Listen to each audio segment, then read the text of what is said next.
The Halloween party was in full swing when I cornered Dominic Cruz against the kitchen counter, my boxing gloves still hanging around my neck like a noose. The irony wasn't lost on me. I'd come dressed as a fighter, and here I was about to become one. "Greg, what the hell are you doing?" Alicia's voice cut through the music and laughter from Richard's living room. She stood in the doorway wearing that ridiculous Catwoman costume, all curves and confidence, looking at me like I'd lost my mind. Maybe I had. "Just having a chat with Tarzan here," I said, not taking my eyes off Dominic. He was sweating through his leopard print, and it wasn't from the heat. About boundaries and respect, and keeping your hands off other men's wives. Dominic tried to laugh it off, but his voice cracked. "Come on, man. We're just friends. Right, Alicia?" The way he said her name, like he owned it, like he'd been practicing it in the mirror, made my jaw clench. I'd heard that tone before in the background of her phone calls, in the way she'd started saying his name at dinner. Dom this, Dom that. Never Dominic anymore. Always Dom, like they had their own private language. "Greg, you're embarrassing yourself," Alicia hissed, stepping closer. Her perfume hit me, the expensive stuff she only wore for special occasions. Funny how our anniversary last month hadn't qualified as special, but Richard's Halloween party did. Am I? I turned to face her, and something in my expression made her step back. Because from where I'm standing, I'm not the one who should be embarrassed. The kitchen had gone quiet. Richard's wife, Nikki, stood by the sink, pretending to wash dishes that were already clean. John Lopez, Superman cape draped over his shoulders, had stopped mid-drink to watch the show. Even the music from the living room seemed muted. What's that supposed to mean? Alicia's voice had that dangerous edge I knew well, the one that usually made me back down and apologize for whatever I'd done wrong this time. Not tonight. "It means I've got eyes, sweetheart, and ears, and I'm not as stupid as you both seem to think I am." Dominic finally found his voice. "Look, Greg, I think you've had too much to drink. Maybe you should. Maybe I should what?" I stepped closer and he flinched. For a guy who spent half his life at the gym, he sure didn't like confrontation when he couldn't bench press his way out of it. "Maybe I should keep pretending I don't know what's going on. Keep playing the fool while you two play house? Greg?" Alicia's face had gone pale under her makeup. "You don't know what you're talking about." "Don't I?" I pulled out my phone, thumb hovering over the voice memo app. "Because I've got some interesting recordings here. Want to hear them?" The color drained from Dominic's face. Alicia's mouth opened and closed like a fish gasping for air. "That's what I thought." I pocketed the phone. See, the thing about being underestimated is that people get careless around you. They have conversations in parking lots.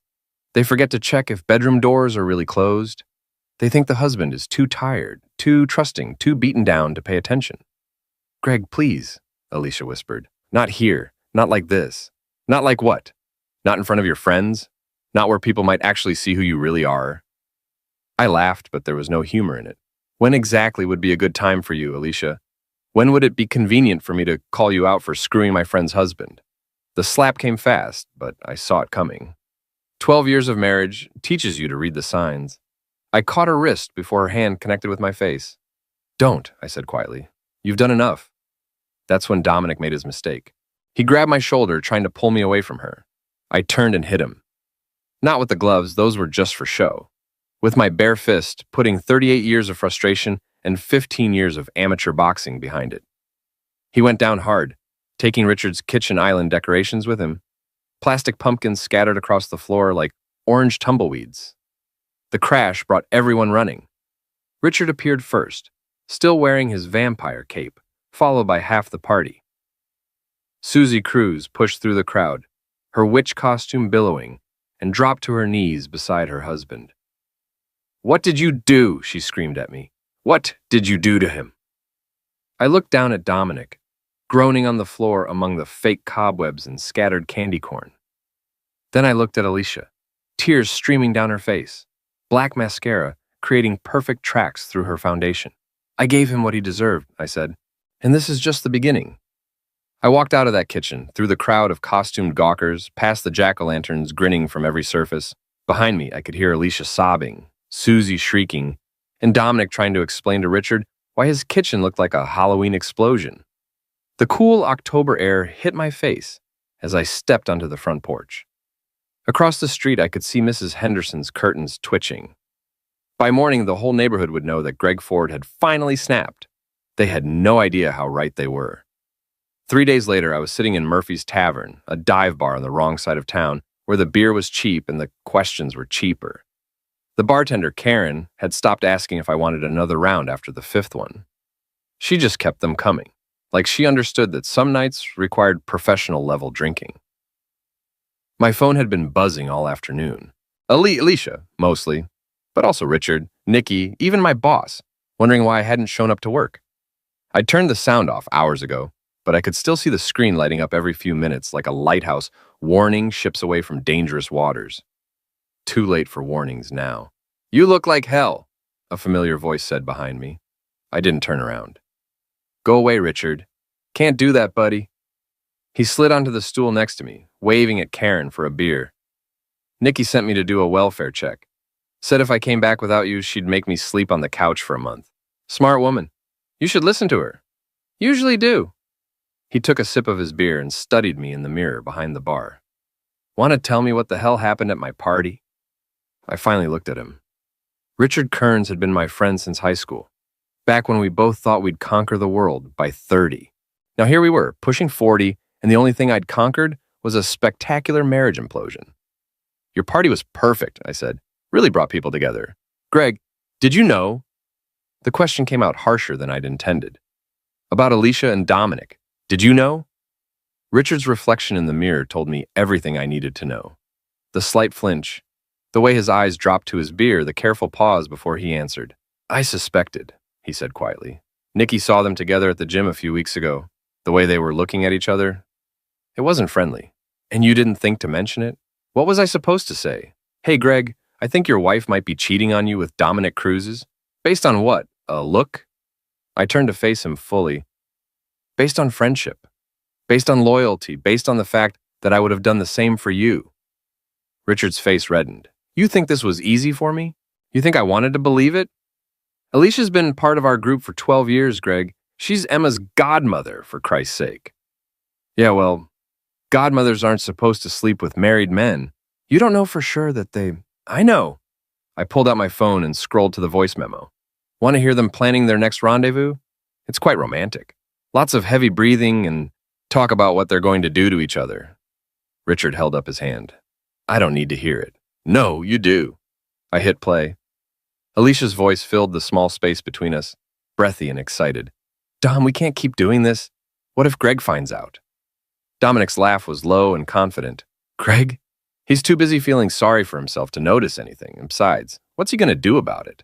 The guy can barely handle managing a restaurant, let alone handling me. Still, maybe we should tell Susie. Susie already knows. She's fine with it. Says it keeps me happy at home." Richard's face went white. "Jesus, Greg, I'm sorry." I turned off the recording. "Yeah, me too." We sat in silence for a while, nursing our beers and watching ESPN highlights on the TV above the bar. Finally, Richard spoke. "What are you going to do?"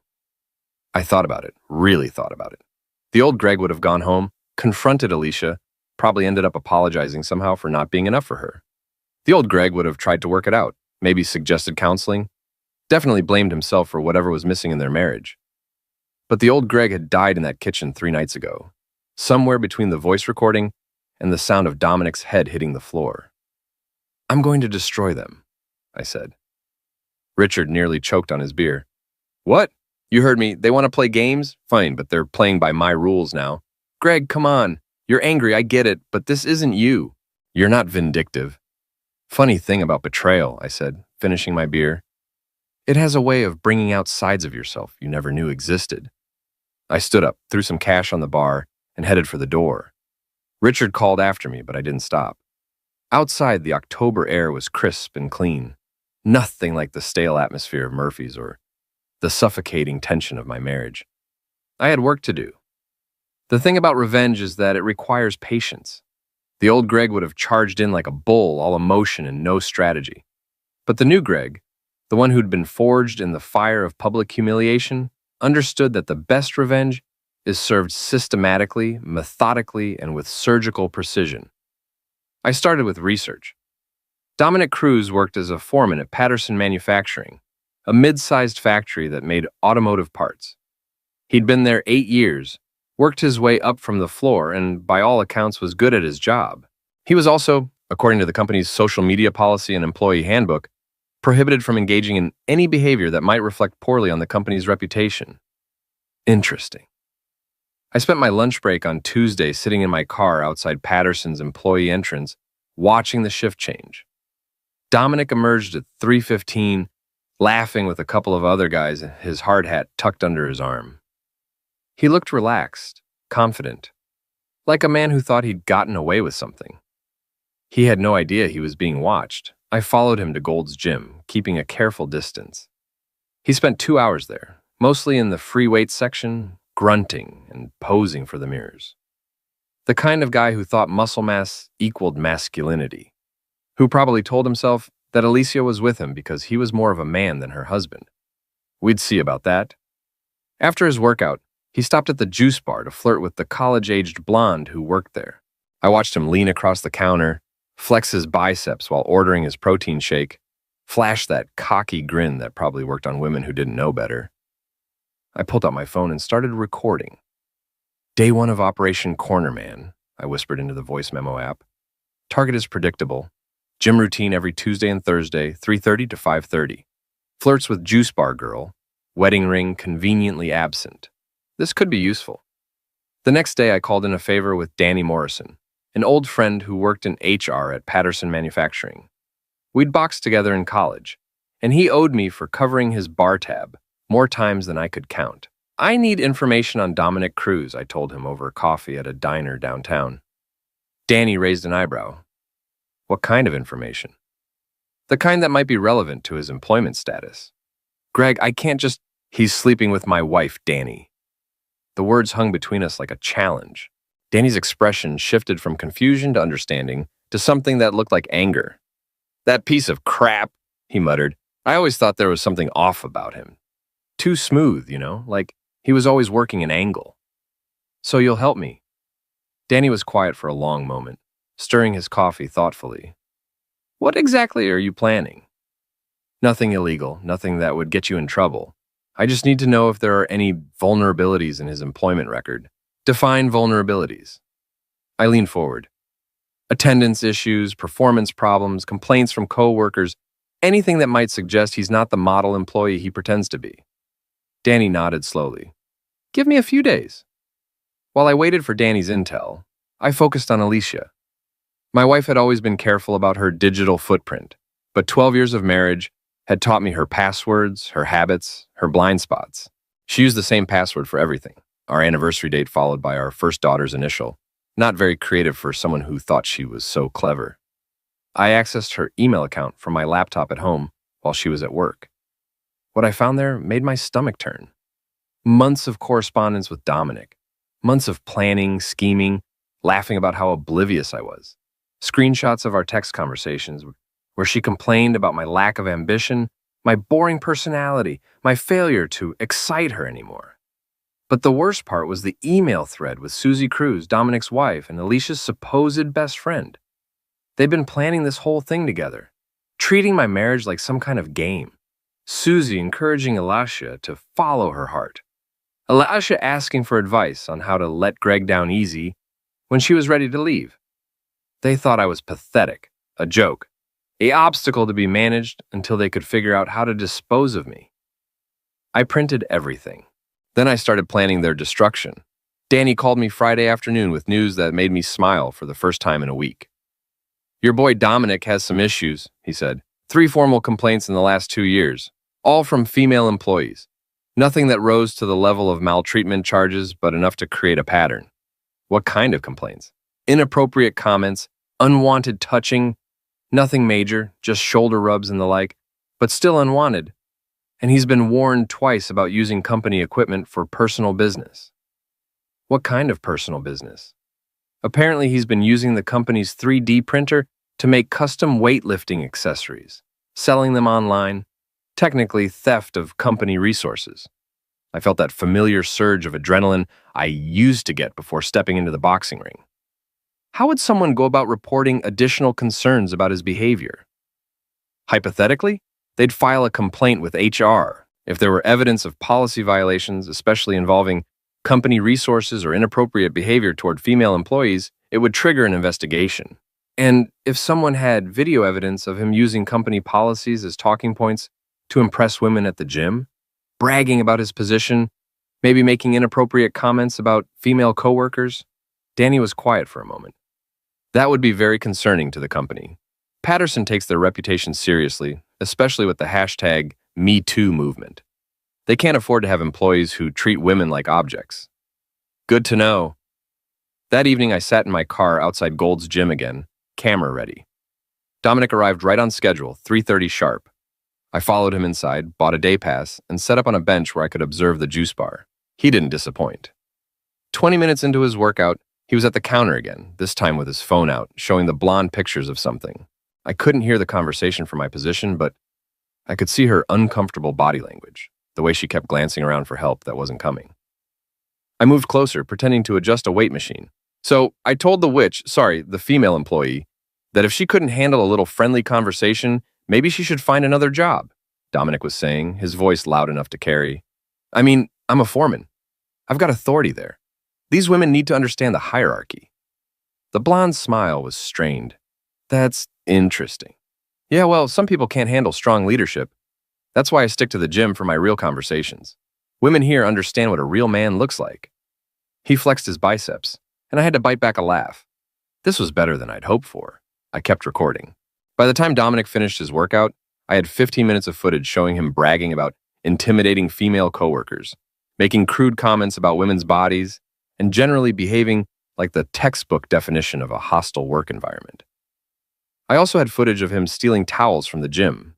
Small potatoes, but it showed a pattern of disrespect for rules and other people's property. Time for phase 2. The beauty of systematic destruction is that your targets never see it coming until it's too late. By the time Dominic realized he was under attack, his world was already crumbling around him. I started with the anonymous tip to Patterson Manufacturing's HR department. The video footage, combined with a carefully worded complaint about an employee who was bragging about intimidating female coworkers and misusing company authority, landed on Danny's desk Monday morning. By Tuesday afternoon, Dominic was called into a meeting with HR and his supervisor. By Wednesday, he was suspended pending investigation. I knew this because I was having coffee with Danny when he got the call to review the case file. Your boy stepped in at big time, Danny told me, shaking his head. The video you provided was bad enough, but when they started looking deeper, they found the 3D printing thing, plus 2 more complaints that had never been formally filed. Turns out a lot of women were uncomfortable around him, but were afraid to speak up because of his position. What happens now? Full investigation. Could take 2 weeks, maybe more. He's suspended without pay until it's resolved. I nodded, trying to look sympathetic rather than satisfied. Must be tough on his family. Yeah, well, maybe he should have thought about that before he decided to be a creep. While Dominic was dealing with his employment crisis, I turned my attention to Alicia. My wife had always prided herself on her social standing, her reputation in our circle of friends. She was the one who organized the dinner parties, who remembered everyone's birthdays, who positioned herself as the moral center of our group. Time to shatter that image. I started small, a few carefully placed comments to mutual friends about how stressed Alicia had been lately, how she'd been acting strange and spending a lot of time away from home. Nothing accusatory, just concerned observations from a worried husband. Then I escalated. The email thread between Alicia and Susie, where they discussed their affair strategy, somehow found its way to Nikki Kearns. I'd printed it out and left it in her mailbox with a note. Thought you should know what your friends really think of their marriages. Nikki called me within an hour. Greg, what the hell is this? What does it look like? It looks like, Jesus, Greg, how long has this been going on? Months, maybe longer. I'm still piecing together the timeline. There was a long pause. Then, what do you need me to do? That was the thing about real friends. They didn't ask if you were sure, or if you wanted to work things out, or if you were prepared for the consequences. They asked what you needed. I need everyone to know who they really are, I said. I need them to face the consequences of their choices. Consider it done. Nikki was better at gossip than I was. By Friday, half our social circle had seen the emails. By Saturday, Alicia was getting cold shoulders at the grocery store and canceled invitations to events she'd been planning to attend. But the real masterpiece was still to come. Sunday morning, Alicia left the house early for her yoga class. Or at least that's what she told me. I knew better. Sunday mornings were when she and Dominic met at the Marriott downtown, thinking they were being clever by using cash and fake names. I followed her. The hotel parking lot was perfect for surveillance. Lots of cars, multiple exit points, clear sight lines to the main entrance. I parked 3 rows away and waited. Alicia arrived first, looking nervous and excited. She kept checking her phone, smoothing her hair, adjusting her outfit. The anticipation of seeing her lover was written all over her face. Dominic showed up 10 minutes later, looking less enthusiastic than usual. The suspension was weighing on him, I could tell. His shoulders were slumped, his usual swagger absent. They met at the entrance, and I watched my wife throw herself into another man's arms with an enthusiasm she hadn't shown me in years. I started recording again. They spent 2 hours in that hotel room. 2 hours during which I sat in my car, planning the final phase of their destruction. When they finally emerged, they looked relaxed, satisfied, completely unaware that their secret was about to become very public. I followed Dominic home and watched him kiss Susie hello at their front door, watched him hug his kids like he was Father of the Year. The hypocrisy was breathtaking. Then I followed Alicia home and watched her do the same thing. Kiss me hello, ask about my day, pretend to be the loving wife while the scent of another man's cologne still clung to her clothes. That night, while Alicia slept beside me, I uploaded the hotel footage to a private YouTube channel and sent the link to every contact in both their phones. By Monday morning, their secret was the worst-kept secret in town. The confrontation came Tuesday evening. I was in my home office, ostensibly paying bills, but actually monitoring the social media fallout from my weekend revelation, when Alicia burst through the door. "You fool!" she hissed. "You sick, vindictive fool!" I looked up from my computer with practiced calm. "I'm sorry, I don't know what you're talking about. Don't play dumb with me, Greg. The video. The emails, the rumors. This has your fingerprints all over it." "Does it?" I leaned back in my chair. "Because from where I'm sitting, it looks like you and Dominic did all the hard work. I just documented it." Her face was flushed with anger and embarrassment. Behind her, I could see Dominic in the hallway, looking like he'd rather be anywhere else in the world. "You had no right," Alicia continued. "What happens between consenting adults is none of your business." "Consenting adults?" I stood up and something in my posture made both of them step back. "You mean my wife and my friend's husband? Yeah, I'm pretty sure that's exactly my business. We never meant for it to happen," Dominic said, finally finding his voice. "Just shut up," I said quietly. "You don't get to talk. You don't get to explain. You don't get to make excuses. You made your choices, and now you get to live with the consequences." "What consequences?" Alicia demanded. "You've humiliated us, fine. You've cost Dom his job, congratulations. What more do you want?" I smiled, and apparently it was not a pleasant expression, because both of them flinched. "I want you gone," I said. "Both of you. Out of my house, out of my life, out of my town if you're smart. Because this is just the beginning." They say a cornered animal is the most dangerous kind, but I was beginning to think that whoever came up with that saying had never met a methodical, patient man with nothing left to lose. Alicia moved out the following Thursday, taking only what she could fit in her car. She'd tried to get a lawyer to force me to let her take more, but it turned out that infidelity still mattered in divorce proceedings, especially when you had video evidence and a paper trail of premeditation. Her lawyer, a sharp-dressed downtown type who probably charged more per hour than I made in a week, called me personally to suggest we might want to work something out. "What kind of something?" I asked. "Your wife is willing to forego any claim to spousal support in exchange for a quick, quiet divorce. No more public humiliation, no more incidents." "Incidents? Mr. Ford, we both know you've been conducting a campaign of maltreatment against my client and Mr. Cruz. While we understand your anger, continuing down this path could result in legal consequences for you." I laughed, actually laughed. "Maltreatment? I think you mean documentation. Everything I've shared has been true, accurate, and obtained legally. If your client is embarrassed by her own behavior, maybe she should have thought about that before she decided to screw around. Nevertheless, my client is prepared to be generous in the settlement if you agree to cease your current activities. Tell your client that generosity would have been not sleeping with another man, Now she gets whatever the court decides she deserves, which, based on the evidence, won't be much.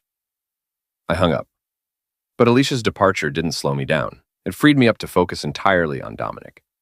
The man was unraveling beautifully. The suspension from Patterson had turned into a termination once the investigation concluded. 3 more women had come forward with complaints, and the company decided they couldn't risk keeping him on. Susie had kicked him out of their house after the hotel video went viral. She'd filed for divorce and was seeking full custody of their kids, citing his pattern of deception and infidelity as evidence that he was an unfit father. He was staying at a cheap motel on Route 9, the kind of place that rented rooms by the week and didn't ask too many questions about why you needed one. I knew this because I'd been watching him. The thing about surveillance is that it requires patience and attention to detail. 2 qualities that my boxing training had ingrained in me. You watch for patterns, you note weaknesses, you wait for the perfect moment to strike. Dominic's pattern was depressingly predictable. He'd wake up around noon, drive to whatever construction site was hiring day laborers, work for 8 or 10 hours, doing grunt work for half what he used to make, then spend his evenings at Murphy's Tavern, drinking away his sorrows. It was at Murphy's that I decided to make my final move. I walked in on a Thursday night, 3 weeks after the hotel video had destroyed his life, and found him exactly where I expected. At the far end of the bar, nursing a whiskey and staring at his phone like it might magically restore his old life. He looked up when I approached, and for a moment, I saw something like relief in his eyes. Like maybe he was glad the waiting was over. "Greg," he said, his voice hoarse from too much drinking and not enough sleep. "I was wondering when you'd show up." I took the stool next to him and ordered a beer from Karen, who looked between us like she was expecting trouble. "Relax," I told her. "We're just going to have a conversation." Dominic snorted. "A conversation, right? Like the conversation we had at Richard's party?" "That wasn't a conversation, that was an introduction. This is the conversation." He turned to face me fully, and I could see the toll the last few weeks had taken on him. His face was haggard, his eyes bloodshot, his usual cockiness replaced by something that looked like desperation. "What do you want, Greg?" "You've already taken everything. My job, my wife, my kids, my reputation, what's left?" "The truth," I said simply. "What truth?" "The truth about why you did it, the truth about whether you ever felt guilty, the truth about whether you think I deserved what you did to me." Dominic was quiet for a long moment, staring into his whiskey like it might have answers. "You want the truth?" he said finally. "Fine, here's the truth. Your wife was unhappy. She felt ignored, unappreciated, taken for granted. She needed someone to make her feel special, and you weren't doing it. So you thought you'd help out. I thought I'd be a friend. And then things happened. Things don't just happen, Dom. People make choices. You chose to pursue a married woman. You chose to lie to your wife. You chose to disrespect me and my marriage. Those weren't accidents." He looked at me then, really looked at me, and I saw something shift in his expression. "You're right," he said quietly. "I made choices, bad choices, and I'm sorry." "Are you? Are you really sorry, or are you just sorry you got caught?" "I'm sorry I hurt you. I'm sorry I hurt Susie and the kids. I'm sorry I threw away everything good in my life for something that was never going to last." I studied his face, looking for signs of deception, but all I saw was exhaustion and regret. "Why?" I asked. "Why wasn't what you had enough?" Dominic laughed bitterly. "You know what's funny? I asked myself that same question every day for the last 3 weeks. I had a good job, a beautiful wife, great kids. I had everything a man could want. But it wasn't enough. I wanted more. I wanted to feel powerful, desired, important. And Alicia made me feel all those things. At my expense. At everyone's expense. Including my own, as it turns out." We sat in silence for a while. 2 men who had destroyed each other's lives for reasons that seemed increasingly pointless. Finally, Dominic spoke again. "What happens now?" Now you live with the consequences of your choices, just like I'm living with mine." "Your choices?" I finished my beer and stood up. "I chose to trust my wife. I chose to believe in my marriage. I chose to think the best of people until they proved me wrong. Those were my choices and they led me here." I dropped some money on the bar and headed for the door. "Greg," Dominic called after me. I turned back. "For what it's worth, I really am sorry." I looked at him, this broken man who'd helped break my life, and felt something I hadn't expected to feel: pity. "I know," I said, "but sorry doesn't fix anything. It just makes you feel better about the damage you've done."